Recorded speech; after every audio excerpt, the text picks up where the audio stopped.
So with the official release of the chapter out, we can finally talk about, what happened in the chapter. I've had time to think about it. You guys have had time to think about it. We've gone and seen other people's opinions. I just want to talk about, just some brief things that stood out to me because it was mostly action. So there's not terribly much to discuss apart from enjoying the action, right?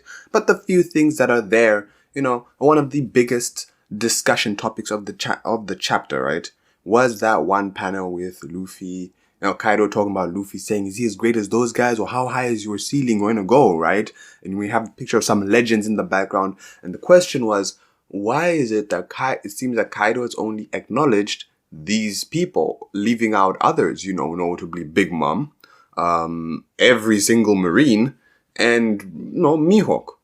So it seems like, what is this confirmation of some people being weaker, of some people being stronger or greater, or is this, what is going on, right? And I've come to 3 possible conclusions about everything that's going on there.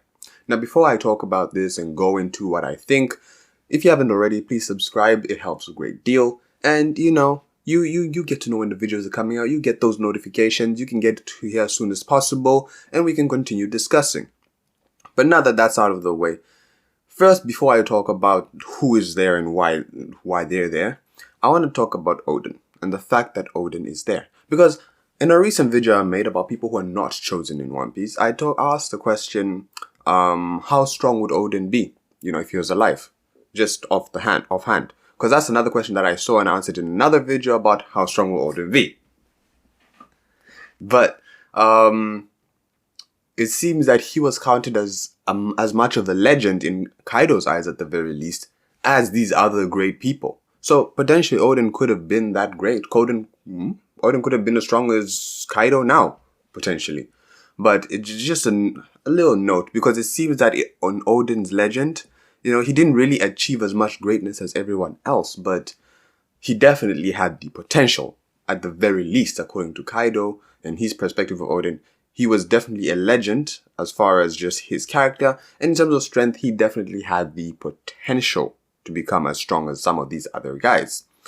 Now, on to why some people were chosen and it seems some people were not chosen. And is this favoritism? Is this telling? Is this power scaling? Is this, who's better, who's not, who's Pirate King, whether who's what? Is this telling of who Kaido has fought in the past? I don't think it's any of that. My 3 reasons is none of that. So the first reasoning is just space, right? You only got so much space, so you show the people who would probably have had the biggest impact on Kaido, which is not the Navy. And not Mihawk. Mihawk is a bit too young for that. So it's none of them. But then it does bring why is Big Mom not there? Again, space, really. I mean, a lot of people didn't even notice Shanks was there, right? Maybe now I'm telling you this and you're noticing Shanks is there. Who knows? But a lot of people didn't even know Shanks was there behind Luffy. So maybe it's just a spacing issue, with Oda, he's got to fit stuff. I've had a moment like that. You draw, you need to fit something in this illustration somehow. So some things need to get cut off. Some things need to be modified. And maybe Oda didn't have enough space, so he chose specific people, right? So that's the first thing. And that's the first reasoning we could go off of. The second one is that these are just the legends that Oda likes. These are the legends among men. I think Oda once talked about, what kind of story, when someone asked, why don't people just attack each other in the groin, right? Oda's like, legends like Whitebeard, Rayleigh, and Mihawk with their weighty ideals. So I think that there's probably some legends that Oda likes more, and probably some people who, as far as looking up to, Kaido looks up to and respects more than others. Has nothing to do with strength, but maybe Kaido/Oda, prefers some people more. So those are the people who are shown. Lastly, I'd like to make a note. This may be some death flags. I'm not one to talk much about death flags in One Piece, but some death flags for Shanks, right? Because the only thing that all of them have in common, apart from Shanks, is that they are all dead or stated to be dead. So the fact that Shanks is there, Big Mom's not there. None of the Navy guys are there. So fact that Shanks is there, we might be seeing some death flags for Shanks. And it's not surprising. Now, how will Shanks die? I've already talked about in a different video how I don't think it's Blackbeard going to kill Shanks. And then Luffy's going to come to fight Blackbeard because of that. So he will have the weight of Shanks and Ace on his back trying to fight Blackbeard. No, I don't think it's going to be like that. Nothing like that. Dismiss that right away. But I do think that there's some other way that Shanks would die. And it would, really serve really well in the story, because I think that whatever it will be has to do with why Shanks is, a pirate, why he's a Yonko, why he's striving to be this great, why he's currently trying to do in the world. I mean, taking down Blackbeard doesn't feel very, it feels like, it doesn't feel very, it doesn't feel like it's going to be a great moment for Shanks. It just feels like, okay, let's go send Shanks to die. I don't feel like I would be hyped to see, okay, Shanks is going to fight Blackbeard. I just wouldn't be hyped. Yes, for the fight itself and the fighting, but as far as themes in the story, I would not be very excited for that, right? I'd much rather we get like some information, Shanks, who he is, why he does what he does, and for his death to be, part of that. Maybe Shanks goes down, fighting the SSG, right? This is just a wild idea. Fighting the SSG. Shanks and the Redhead pirates go up against the entire SSG, fight them. That's how they go down, but they take out the SSG at the same time, because the SSG was said to replace the Warlords, and we know how devastating they are, saying that they're replacing Mihawk, Crocodile, Doflamingo, Boa Hancock, Buggy, and his entire delivery service, people like Trafalgar D. Waterloo, like all of those guys. That has to be an intensive, like, the strength and the efficiency of that has to be high. So I wouldn't mind if Shanks and his, team and his pirate group, the Redhead Pirates, go down against the SSG and the world government, take that out, let that not be in play at the end of the story. Because, yeah, I just feel like that would be all right. Although this is just an off-the-cuff idea. It's not really well thought through. But point is that I prefer if Shanks goes down in a way that's like, has to do with him, fits with the themes. We understand Shanks a bit more. Not really like, oh, Shanks fought Blackbeard once in the past. Let's make them fight again, kill him, and add that to Luffy. That just doesn't sound interesting. Apart from the actual choreography itself, that doesn't sound interesting. Really. It really doesn't. So I wouldn't prefer it to be that. But then again, it's not set in stone that Shanks will even die. But the fact that he's here, standing amongst a bunch of dead men, I just can't ignore that. So here's a theory for you to really dig your teeth deep into. Go look for whatever you want. Let's see if we can actually see if Shanks does have some pretty tall death flags standing above his head. Anyway, I'm taking too long on this bit, so let's move on to the actual fight itself. And one thing about the fight is that Zoro has a lot of like good moments here. Of course, he failed to cut Kaido, and maybe that you think that takes away, but like I said, it's like a one for all moment, right? He's just gonna have to unlock more, go plus ultra and all that. But before that, he talks to Killer, right? And before it was mentioned that Killer normally attacks people who laugh at him, laugh at his laugh, really. And in this one, we see Zoro calls his laugh weird. He has a little smirk as well, but Killer doesn't seem to mind. He even laughs out loud. Lols. So what is going on here? I'd like to think that, also based on Luffy and Kid's interaction, that, I don't know, as much as they will be rivals, they will be also very friendly, I feel.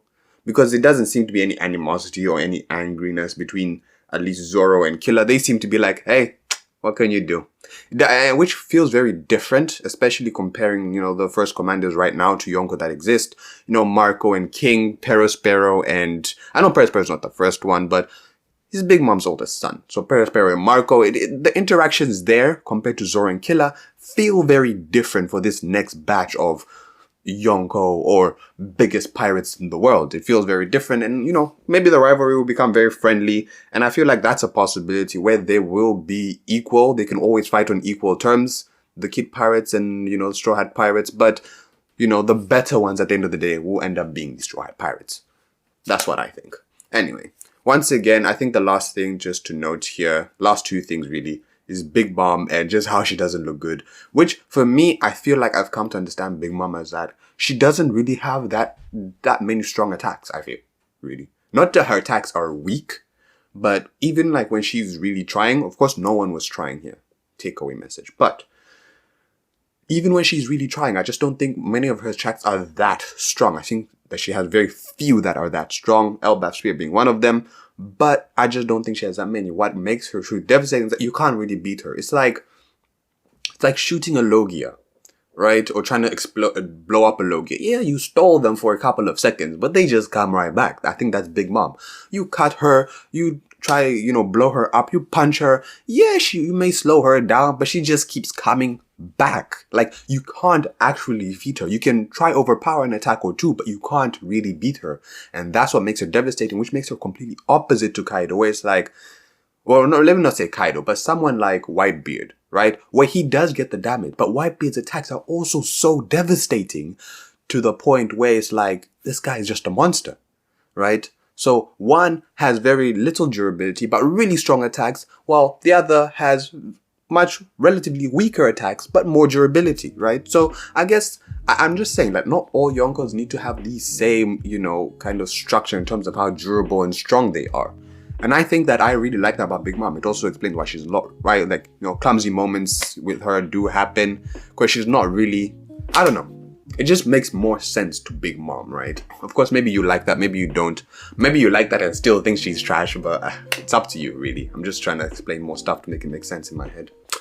But yeah, like I said in the reaction, if you haven't watched that, the takeaway message from this is that no one was trying. Everyone was just really testing out what it's like. Kaido was like, let me see how strong these kids are. Zoro was just like, testing out Kaido's skin, I guess we're gonna have to go with more force, right? Big Mom is like, okay, you're done playing with your food, let's get into it. So Big Mom not trying either. These guys, Luffy did one real punch, did damage. He did a gear 4, not really any damage. So I feel like Luffy hasn't really been putting his all in either, clearly. And if Law and Kid are to be, played up as much as Luffy and, continue the portrayal, then they haven't been trying that much either. Anyway, guys, these are my thoughts on this chapter. Let me know what you think. Let me know, everything that's going on in this chapter from the beginning to the end. If you want to talk about Jinbei and the jellyfish, please do as well. Anyway, this is King KZ. Please like if you like the video, subscribe for more content. If you know someone who needs to hear the truth, please share this video with them. If you have time, watch one more video. If not, thank you for watching this video all the way to the end. This is King KZ, and I'll see you in the next one.